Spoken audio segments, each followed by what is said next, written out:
Well, good morning, Herman. Thanks for joining us today here in the green room. Hey, thanks for having me, Ray. Yeah. So today we have Herman Gonzalez. He is the music director and conductor of what is the name of your group? The Golden Gate Park Band, The Golden around Gate since Park. 1882. It started in 1882. Wow. Can you believe it? So tell me how you got started with this, not the resume version, like the real version. Um, I guess it was in 2017. They were looking for a new director, so I applied and um, I auditioned and played and then conducted, and they chose somebody else, and then he quit, and then they did the auditions all over again, and then this time I was one of the finalists, and then they chose me as the associate conductor, and then the guy they chose as first moved to Miami, and they asked me to take over. So I did, and here I am with in year three of leading the group. It's exciting. It's fun. Yeah. What's the most exciting part of it for you? Being able to play music, a 90-minute concert with only a 60-minute rehearsal with professional musicians, and they're a 60 lot of minutes. fun, and it's the rehearsal is hilarious, but when we get down to business at the concert, they just sound great. All this park band music. How is it that you have only 60 minutes to rehearse? They're the musicians are part of the musicians union, Yeah. and the contract is so many hours. So we have a 1 hour rehearsal, an hour for break Uh, for lunch, and then the concert for 90 minutes. okay, And that then makes if we go sense. further than that, then it's going to cost us just a little bit more money to pay all the musicians. Yes, it's monetary. But Yes. I have to say, it's amazing how quickly, and it's the same experience. I've had the same experience as musicians, good musicians can learn things so quickly. It's just amazing to me. Yeah, Um, and uh, we send out PDFs of all the music and the yeah, order and some instructions yeah, beforehand so that they can look at it. Most of the people, you know, make a conscientious effort of being prepared, and yeah, it's a lot of fun. The yeah. band, according to the audience, the band has never sounded better, and we strive to sound better every single week. And so you play in what is it called? Spreckels? Is that right? Yeah, the Spreckels Temple of Music, Spreckels. Yeah. otherwise known as the band shell between the Young Museum and the um, Academy of Sciences. In Golden Gate Park in Right. San Francisco. It's beautiful. I mean, I've been there many times. It's such a beautiful venue. It's so peaceful and grand at the same time. Right. And Really, and then when the weather is perfect, it's wonderful. yeah. I always tell people to, bring layers because you never know. Yes, especially that area of San Francisco because it's kind of not protected at all from the fog just a couple miles away there on the Some ocean. mornings I get there about 8 o'clock in the morning to set up stuff, and it could be foggy and plenty of dew, and it's kind of depressing because the the number of people that come to watch us is relative to what the weather is like. Oh, yeah. So, uh, uh, but all of a sudden, a lot of times at noon or 12:30, the sun starts to come out, and then it starts to warm up, and it's just the perfect afternoon for a concert. Yeah. So you never know. You never know. It can be absolutely beautiful there, or like you say, it can be wet and foggy. And it can be wet and foggy one minute and then beautiful the next. um, so what do you think? So the band has been around since what, 1880? What? In 1882, this is our 144th season. We play 24 concerts during the year, from the end of April to the end of September, and every single concert is unique and different. So if you come to three concerts, you're going to hear three completely different programs. We feature we feature guest artists to come and play with us, and a lot of times members in the band volunteer to play solos with the band. Mm. That's always a lot of fun. Actually, on when is it? June 14th, we're going to have a concert entitled Trombonology, and we're going Mm. to feature the trombones in a lot of the tunes that we've done. We did a trumpet palooza a couple of years ago, and which was a lot of fun. And so we're going to try to match that with our great trombone players in the band. Oh, great. I love the sound of those brass instruments. So Yeah. wonderful. So did I read I think somewhere that you started going to these concerts when you were a kid? Is that Um, right? yeah, I grew up in Pacifica, and we would my mom would insist on us getting out on Sundays, so my dad loaded up the car and we'd go to Golden Gate Park. S- After a while, they went to different parks, but I remember us going to Golden Gate Park several times Wow. and That must listening be to the band. something to now be the conductor for the group. It Yeah. is pretty it is pretty trippy, I have to say. Yeah. Uh, Yeah. it, Um, so what do you think keeps the band going after all these years? How's it been able to continue for 140 some odd years? I think it's the dedication of the musicians. Um, all these, the 30 musicians are, like I said, they're professional musicians, but they also love band music. Mm-hmm.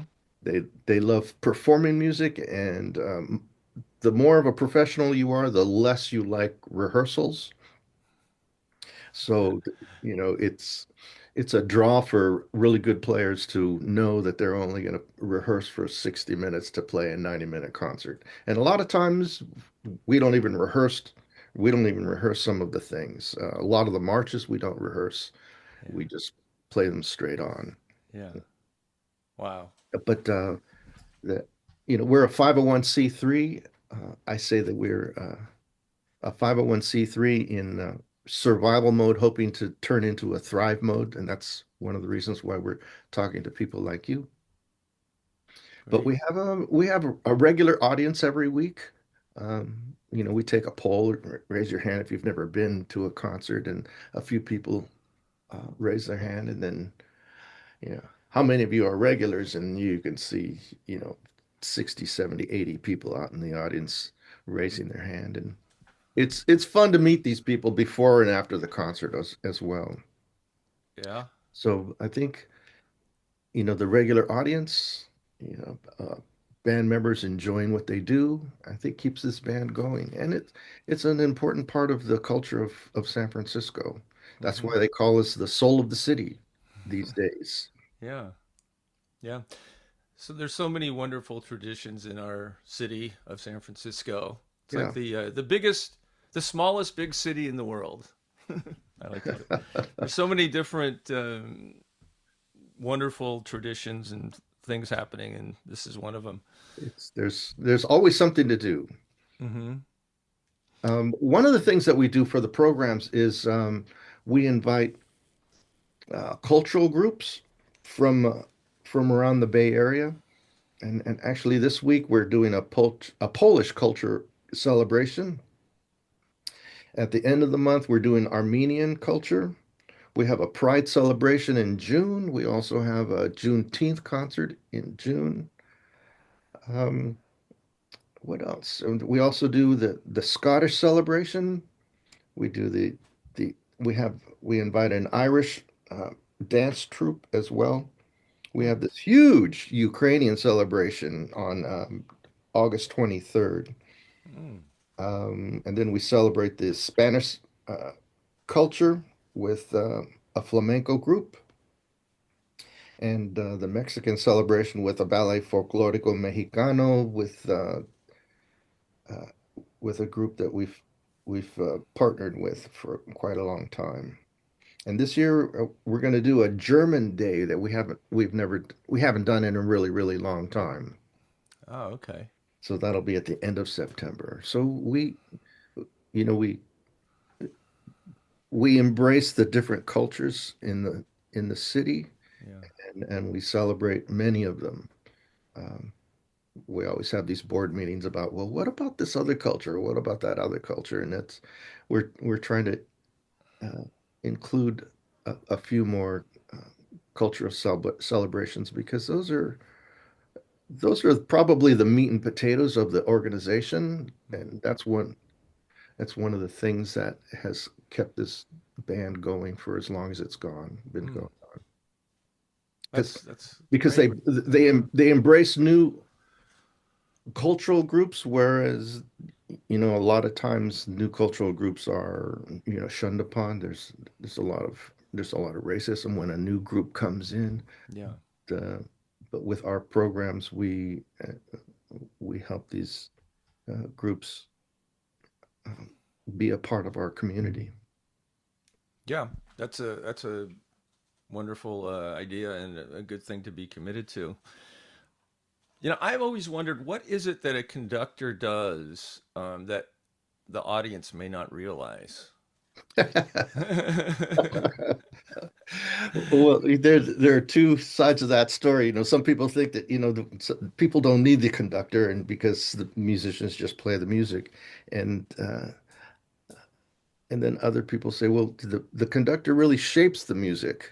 Hmm. Talk to composers, they say, well, and you ask them, well, how much of the music that you put on the page uh, is part of the music? And they usually say, a lot of times they say it's about 30 or 40%.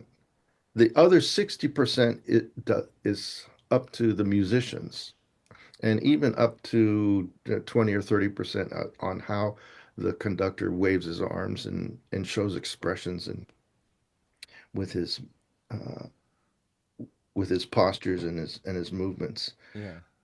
There's this one trumpet player in the band that when we get together, I kind of look at him and go, I can't believe what we're doing here today. He goes, well, man, chill out because really with this band, you're pretty much herding cats. And then when he said that to me, I said, okay, all right. It's it's an impossible task, but you just keep at it. You just Yeah. keep on working on the process, and then it just happens. Now they're looking at the music on the sheet, but they're also and peripherally they're watching you, right? Right. Yeah. So we encourage musicians to put the music stand halfway in between uh, me and them, so that they can see me uh, at the music at the same time. Yeah. Because the conductor can decide when the music swells or how long a quarter note actually is, or if we want to actually play a half note in that spot instead of what's written, or there's so many different things you can decide to do, right? Yeah, you help them with articulations, Yeah. the direction of the line. Mm-hmm. Mm-hmm. Um, you know, you help them with the balance. If somebody's too loud, you give them the hand to play a little bit softer. Yeah. Somebody's not playing loud enough, you kind of look at them and then you give them give me Oh, a I've little seen more, that. please, I've if you seen would. that. I've seen Yeah. conductors do that. Come on, a little louder. And then Yeah. when they're sounding great, a big smile on your face, and you just keep on trekking through. Yeah. Yeah. Um, do you play any instruments yourself? I'm a trumpet player. Oh, great. And When did you start playing? last week, our opening day, we played Bugler's Holiday, and I played third trumpet on that trumpet trio. So I play every once in a while with the band, and it's kind of fun. Yeah. Do you have like a substitute conductor when you're playing, or do you just wing it? One of the trumpet players is a conductor too, so I had him conduct Oh, okay. while we did the trio. I've Great. conducted and played a solo at the same time. Oh, Sometimes that works yeah. uh, when they don't need much of a conductor. I see. Hmm. Hmm. And what's it like playing outdoors? Is that different than being indoors? It is because because the sound dissipates, there's no, it doesn't, the indoor ambiance is not there, but the band shell has got great acoustics. Mm-hmm. And uh, I'll give you I'll tell you a secret. What we do also, just don't tell anybody, Okay. is we Well, everyone's gonna hear. Here we go. Here comes the secret. so the Mark, the gentleman that records the music, plugs into the PA, and there's just a bit of presence from the microphones into the PA, and that Mm-hmm. helps us a little bit. Yeah. It's not super loud, and it's really hard to notice, Yeah. but that does make a difference, especially with music that we're playing that is soft and Right. melodic. That music's really fun to play, and the band plays all that stuff pretty expressively. Yeah. And when I first started, the audiences would complain, well, you shouldn't play soft music because we can't hear it.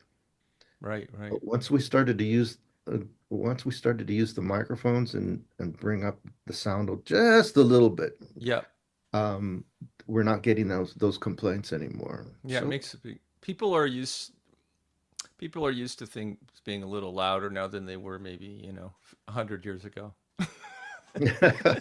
I'd say so, yeah. I mean, I do musical theater, and when if the actors are mic'd, the band has to have a little bit of support as well. Otherwise, you just can't hear. Yeah. It does make a big difference. So, There's a lot that goes into each and every concert. yeah. And it's great how it comes together every single week. Well, it's good to have somebody who knows how to use the soundboard really well and understands sound and can, modulate these things too, right? Yeah. Yeah. Yeah. And Yeah. and we have actually one of the musicians in the front row is that controls the soundboard in the front. Oh, wow. So every once in a while she might Turn it. stop playing and then run out and the audience just to hear how it sounds and then comes back. Oh, interesting.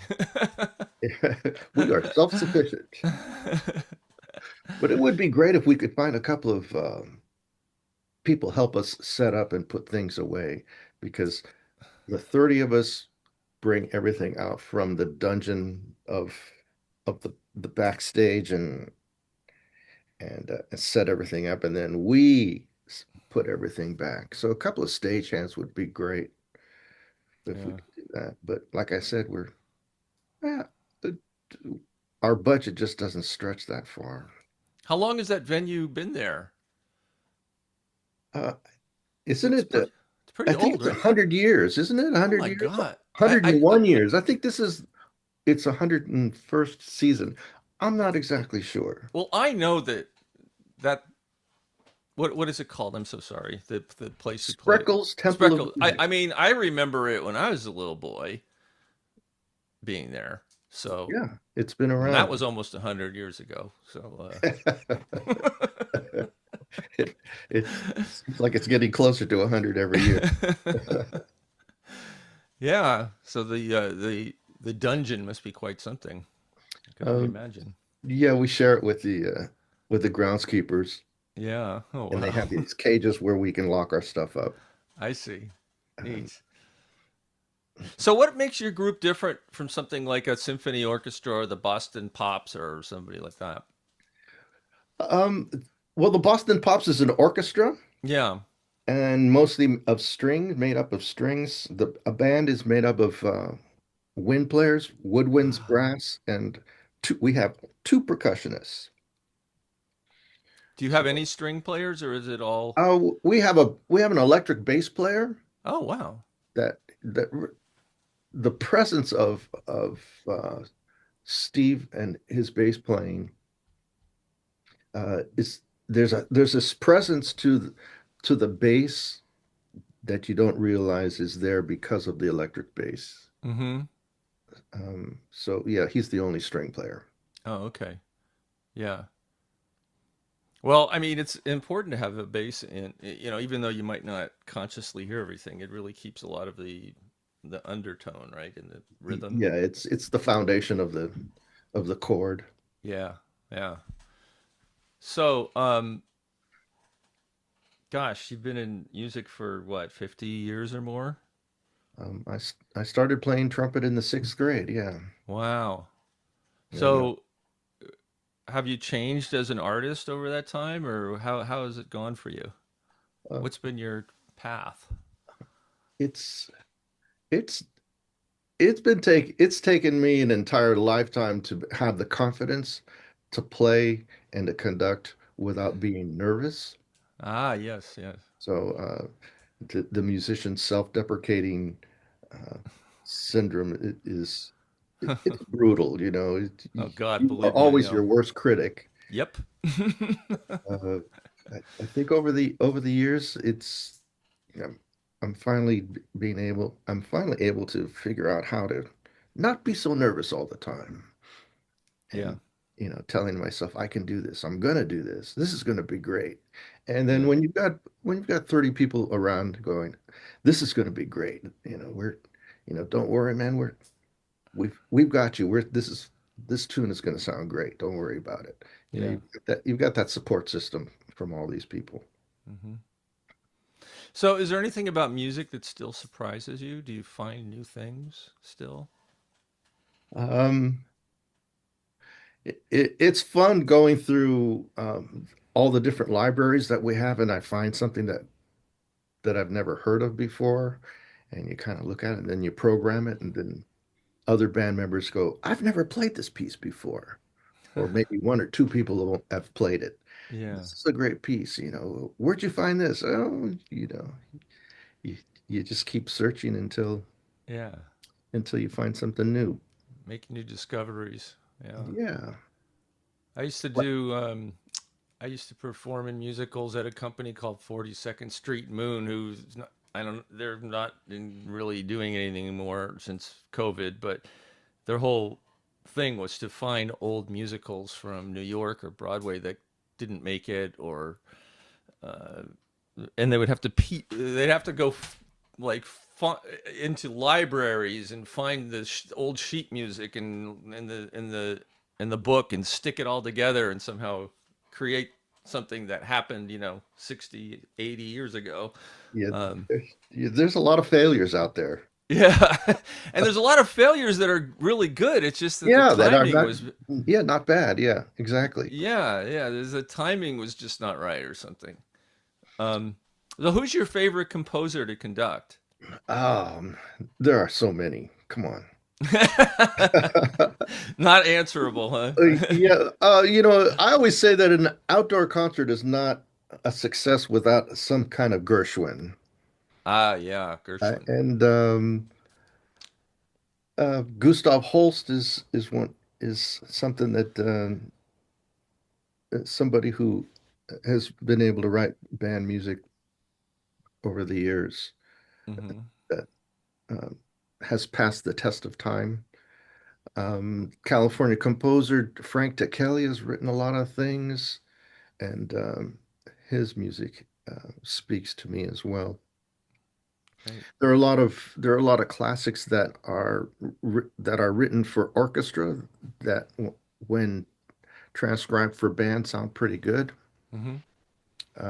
But then again, there are others that don't. I mean, if we had to play Beethoven's Fifth Symphony, I think we would lose audience members. It's just not the same. It's just the same. Yeah, But the classical favorites, we play a lot of them. We play a lot of marches, a lot of jazz and pop music. The movie soundtracks. yeah. Sometimes I do sing-alongs, or sometimes I do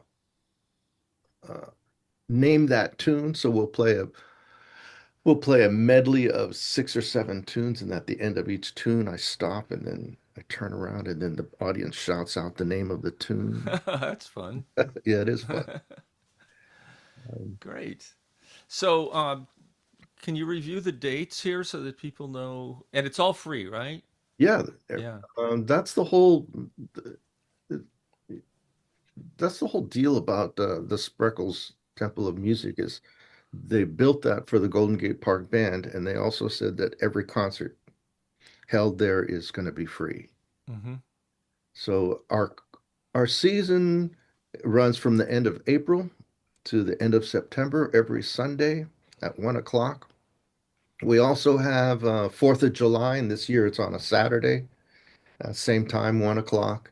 We also have a, a Labor Day concert on a Monday. So we have that Saturday, or excuse me, that Sunday on the 6th, and then again the very next day on Monday for Wonderful. Labor Day. And all the information is on Golden Gate Park Orchestra.org. Is that It's correct? so close. Old Oh, GoldenGateParkBand.org. sorry. That's all right. GoldenGateParkBand.org. Okay. Thanks. Yeah. Yeah. Had the wrong word in my head. GoldenGateParkBand.org for all the information about the performance dates and anything else you want to learn. Yeah. And All then right. there's bios of all the musicians and a little history on the band. Right. Uh, and actually, it's our website just got uh, a new look. Revamped. Yeah, it Yeah, looks great. revamped Yeah. finally. Yeah. So we're excited about that, and Yeah. you know, Looks hoping really good. we can I find looked at more the. people to come to every concert. A Yeah. lot of people tell me I'm crazy when I say I want 500 people at every concert. That'd be Uh, nice. yeah, it would be really nice. In the 20s and the 30s, you'd see pictures of band concerts, and there were just hundreds and hundreds of people out there. Wow. But then again, there were no cell phones and all You weren't this. competing with everything else. No, but Yeah. live music, and when it's free, you can't beat it. No. And No, definitely not. our programs put a smile on your face, and the music is and it's well performed. It's really well performed. I imagine you just have a lot of people who are walking by and then stop and become Yeah, that audience. yeah, our audiences are our regulars, new people that have heard, thanks to podcasts like yours and other Hmm. things. And then people that are just walking by, tourists.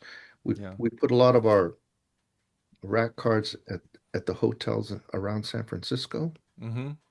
and we get some audience from there as well. Yeah. Yeah. Well, great. Thanks so much for being on the show today, Herman.